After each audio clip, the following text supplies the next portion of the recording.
వేదికను అలంకరించినటువంటి ముఖ్య అతిథి గ్రామ సర్పంచ్ గుంతం లతా వెంకట యాదవ్ గారికి మరియు నా సహచర మిత్రులు నా శ్రేయోభిలాషులు ఉమాభూషణ్ నాగభూషణ్ గారికి మరియు రాఘవరెడ్డి గారికి శ్రీనివాసరావు గారికి మరియు బ్రాంచ్ ఇన్ఛార్జులు బ్రాంచ్ మేనేజర్లు మరియు నా భర్తీ యాడ్స్కి అసోసియేట్ పనిచేస్తున్న ప్రతి ఒక్క సభ్యుడికి భర్తీ యాడ్స్ కుటుంబ సభ్యులకు మరియు గ్రామ పెద్దలకు అందరికీ కూడా చిన్నవాళ్ళకు పెద్దవాళ్ళకు అందరికీ కూడా నా హృదయపూర్వక నమస్కారాలు.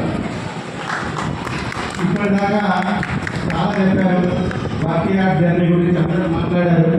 ఇక భర్తీ యాడ్ జర్నీ గురించి నేను మాట్లాడదలుచుకోలేదు, ఎందుకంటే చెప్తే బోర్ వస్తుంది.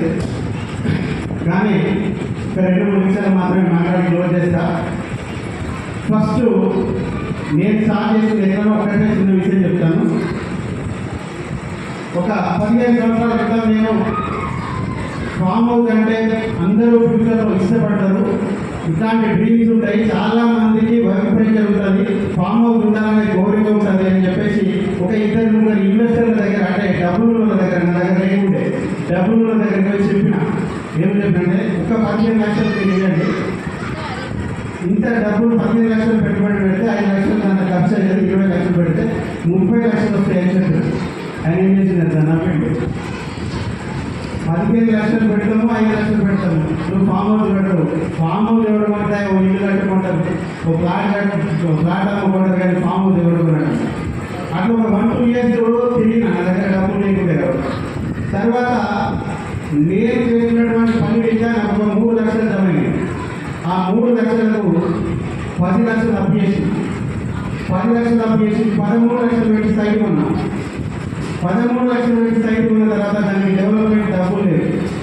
ఆ డబ్బులు లేకపోతే నా జీవితంలో అసలు ఇక అయిపోయిందా అనుకున్న టైంలో, అంటే ఒక దేవత అనుకోవచ్చు, లేదా నా జీవిత భాగస్వామి అనుకోవచ్చు, ఎంబడి ఏం చేసిందంటే తనకున్న బంగారం అంతా తీసేసింది.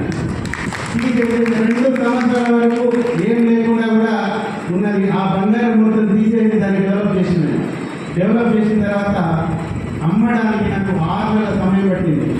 రోజు పొద్దున పని చేసుకొని సైకిల్ పోవాలి, గోధుమ చేయించుకోవాలి, మార్కెట్లో దాన్ని స్ప్రెడ్ చేయాలి, అమ్మాలి 6 నెలలు అమ్మట్లేదు అంటే ఒక మనిషి ఇంత సాహసం చేసి దాదాపు 20 లక్షల అప్పుతోటి సాహసం చేసే సైడ్ కొన్న అమ్మట్లేదు 6 నెలల నుంచి అంటే ఆ మనిషికి ఎంత వేదన ఉంటుందో ఒకసారి ఆలోచించాను. అది ఒక 6 నెలలు అనుభవించిన. 6 నెలలు అనుభవించిన తర్వాత 29 లక్షలుగా సైట్ నమ్మినాను. 29 లక్షలు అంటే దాదాపు 9 లక్షల లాభం వచ్చింది.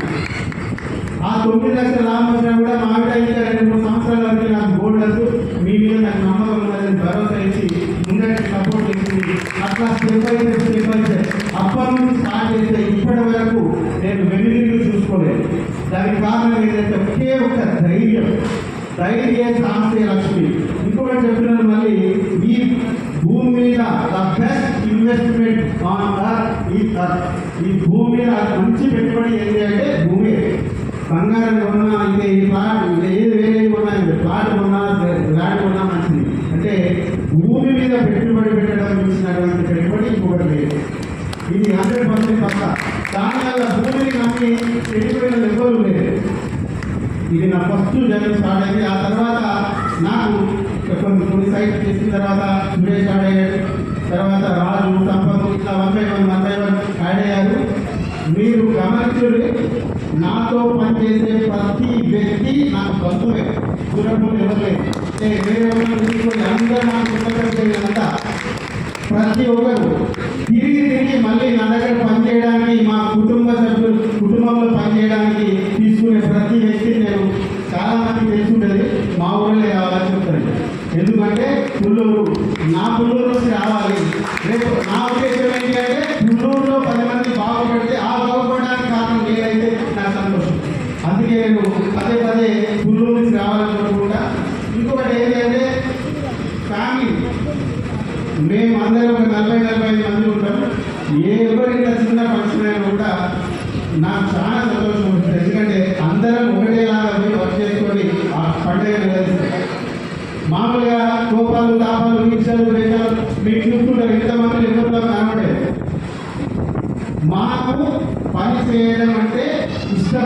ఎట్లా పని చేయాలంటే ఫ్యామిలీ లాగా పనిచేస్తాం. అంతే తప్ప మా సారు మీకు ఇంకో సార్ అంతా ఇరవై ఫ్యామిలీ కాపాడాడు.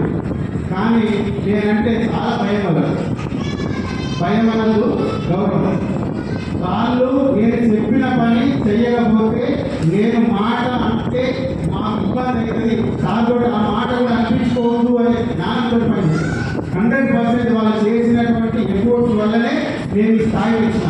నేను అన్నది మేము ఈ స్థాయి వచ్చిన. ఈ గొప్ప సన్నివేశాన్ని ఉద్దేశించి నేను ఒక గొప్ప నిర్ణయం తీసుకున్నా. అది మీరందరూ నచ్చుతారని అనుకుంటున్నా. ఏంటంటే నాతో పాటు ఈ రోజు పనిచేసినటువంటి కలిసి పనిచేసినటువంటి సురేష్, రాజు, సంపత్, రమేష్, యాదగిరి, రాజు వీళ్ళందరూ ఇప్పుడు ప్రస్తుతం ఒక బ్రాంచ్ మేనేజర్గా ఉన్నారు. వీళ్ళందరికీ సపరేట్ సొంతంగా కంపెనీ ఎస్టాబ్లిష్ చేస్తున్నాను. ఇప్పటి నుంచి వాళ్ళందరూ రేపటి నుంచి ఒక్కొక్క కంపెనీలో ఒక్కొక్క యజమానులు. ఇంకొకటి ఏంటి అంటే వర్తియార్డ్స్ అనేది కంప్లీట్గా వర్తియార్డ్స్ ప్రైవేట్ లిమిటెడ్ అనేది సేల్స్ నుంచి తప్పుకుంటుంది.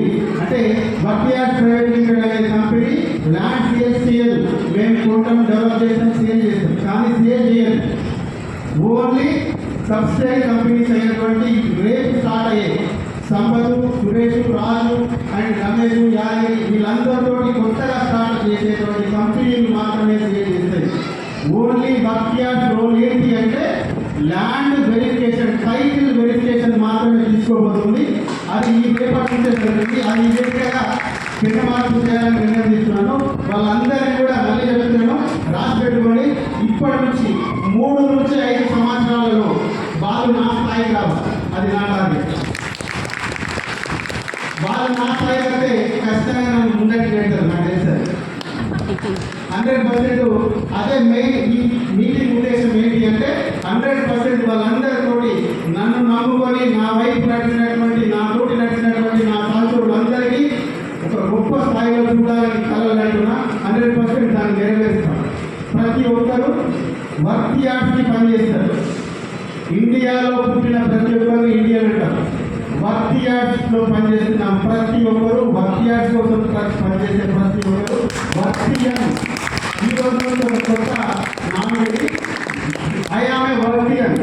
ఇట్లా 4,000 మంది వరకు అనాలి. అది నా టార్గెట్. వర్తియార్డ్స్కి అనుబంధంగా వర్తియార్డ్స్లో పనిచేస్తూ అందరూ కూడా ఎదగాలని మనస్ఫూర్తిగా కోరుకుంటున్నాను. ఇంకొకటి ఏంటి అంటే మనకు కావాల్సింది బిజినెస్ స్టార్ట్ చేయడం గొప్ప కాదు, డ్రీమ్ చేయడం గొప్ప, డ్రీమ్ నెరవేర్చుకోవడం గొప్ప. ఎట్లా ఉండాలి అంటే డ్రీమ్ 2 చిన్న ఎగ్జాంపుల్ చెప్తా. ఎగ్జాంపుల్ చెప్పేసి పని చేస్తారు. ఒకటి ఏంటి అంటే చిన్న స్టోరీ.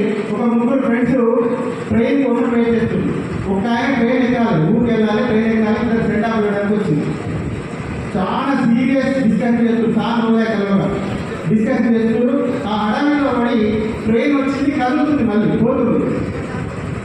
పోయేసరికి ఒకరు అయ్యో సార్ మీరు ట్రైన్ కోసం వెయిట్ చేస్తారు, ట్రైన్ వెళ్ళిపోతుంది అనగానే అడవి వెళ్ళి ఎక్కేస్తారు. ఎక్కేస్తే ఆయన బాధపడతారు, కానీ మిగిలిపోతారు, బాధపడతారు. అయ్యో నాకు ట్రైన్ మిస్ అయ్యింది అంటే ఎందుకు సార్, ఎందుకు మీరు బాధపడుతూ వాళ్ళు ఎక్కిరు కదా, ఎక్కిపోయారు కదా అంటే అక్కడ ఆయన ఏం సమాధానం చెప్తారు, అసలు వాళ్ళకి ఎండాలి ఏం చేయాలి వాళ్ళకి అంటే దాని అర్థం ఏంటి అంటే ఒక్కరు చేయాల్సిన గమ్యం, ఒక్కరు చేయాల్సిన ప్రయాణం ఇంకొకరు చేస్తున్నాం. సమాజం అంటే మనం ఏమైతే కావాలనుకుంటున్నాం ముందు డిక్లేర్ చేసుకోవాలి.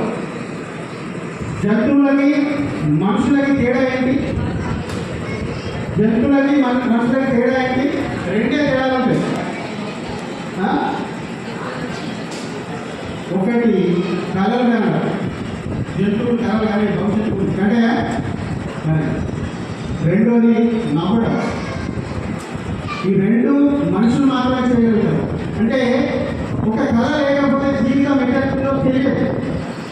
కంపల్సరీ మనిషికి కళ డ్రీమ్ ఉండాలి కంపల్సరీ. అంటే నేను ఈ లక్ష్యాన్ని చేయాలని డిసైడ్ చేసుకోకపోతే ఏ మాత్రం వెళ్ళాలో తెలియదు.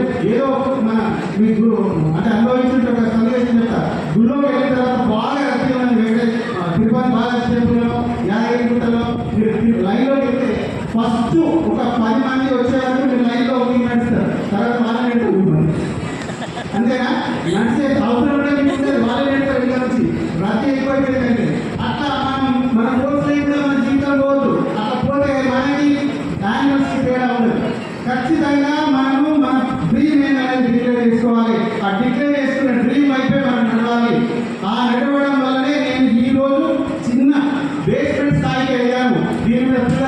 కాదు ఇంకా ఫ్లోర్ వేయాలి ఇంకా ఫ్లోర్ వేయాలి. ఇప్పుడు వాళ్ళందరూ డ్రీమ్ చేసినట్టు గ్లోబల్ వైడ్ కావాలి. ఆ స్టెప్ నేను ఆల్రెడీ తీసుకున్నాను. మల్టీనేషనల్ కంపెనీ ఎదగడానికి చిన్న మైలురాయి మేము వేసాము. మొబైల్ అప్లికేషన్ చేసాము, వెబ్సైట్ చేసాము. మేమంతా గ్లోబల్ వైపు నడుస్తున్నాము. 100% అతి తక్కువ సమయంలోనే మీకు అది కూడా చూపిస్తాను. 100% సాధించిన నమ్మకం ఉంది. నాతో పాటు నడిచే మీ అందరికీ కూడా నేను 100% నా వైపుగా నడిపించుకెళ్తాను. నా శ్రేయోదాసులు స్టేజ్లో కూర్చున్న వాళ్ళు, వాళ్ళతో పాటు ఎదురుగా కూర్చున్న వాళ్ళు కూడా చాలా మంది ఉన్నారు. అందరికీ కూడా నేను మాట ఇస్తున్నాను, మీరు ఖచ్చితంగా వర్క్ వెంబడి ఉన్నన్ని రోజులు మీకు ఎటువంటి ఇబ్బంది రాకుండా నేను చూసుకుంటాను.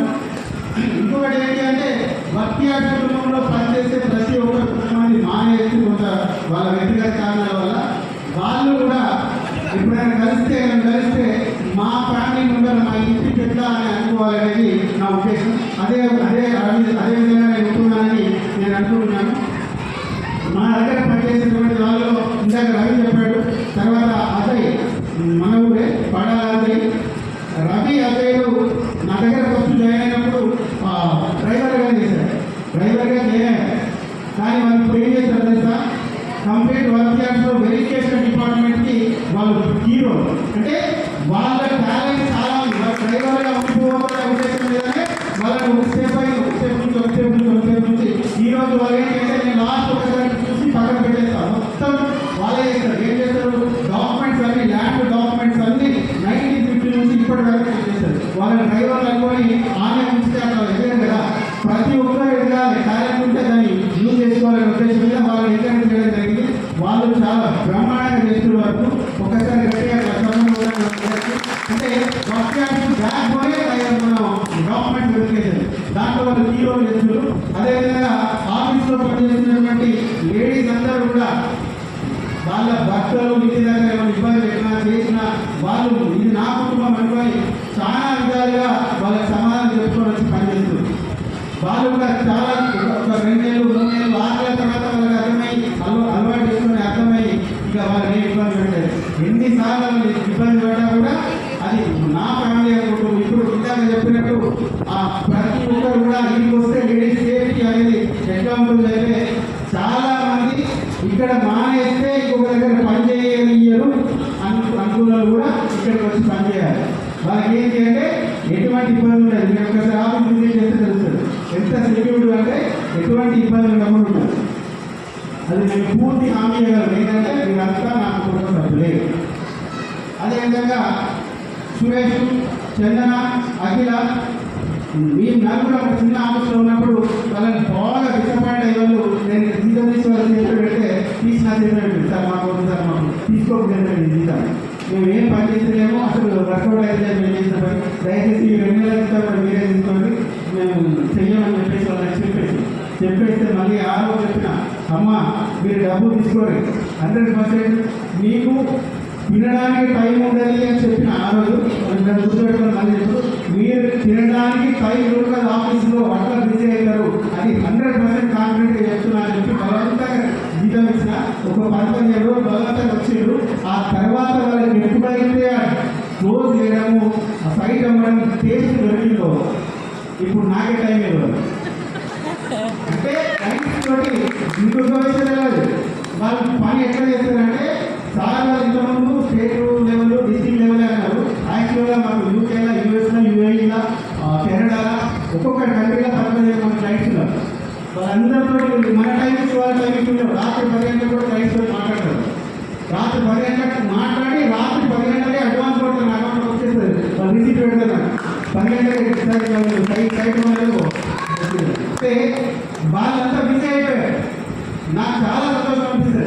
అందుకోసమే ఇప్పుడు వీళ్ళందరికీ కూడా ఒక ప్రమోషన్ లాగా సపరేట్ ఇండివిజువల్ కంపెనీస్ పెట్టిస్తున్నా వాళ్ళందరూ మంచిగా స్థాయి ఎదగాలని మనస్ఫూర్తిగా కోరుకుంటూ ఇంకా నేను నా జీవితంలో ఎవరికైనా రుణపడి ఉన్నామంటే ఒకటి నా తల్లిదండ్రికి, రెండోది నా భార్య.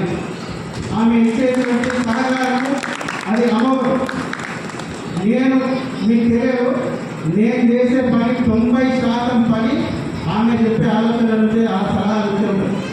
నేను ఫస్ట్ ఏది చేయాలన్నా మొత్తం ఉండదని పెట్టగానే అని చెప్పి ఒకసారి డిస్కషన్ ఉంటుంది. ఆమె ఫైనల్ చేసినాకనే నేను బయట పెడతాను. అంటే ఆమె ఆలోచన విధానం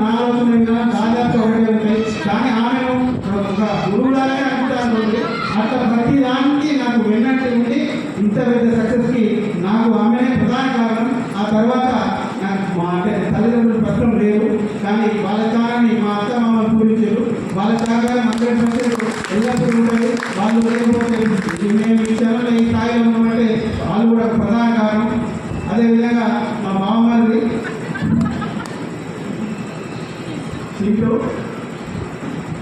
దాంతోపాటు నాతోటి ఆఫీస్లో పనిచేస్తున్న వాళ్ళందరూ కూడా ఎట్లా చూసుకుంటారంటే నన్ను ఒక ఇంటి పెద్ద చూసుకుంటూ ఆ అభిమానం ఎప్పటికీ ఉండాలి. అందరికీ పేరు పేరున ధన్యవాదాలు తెలియజేస్తూ థ్యాంక్ యూ సో మచ్.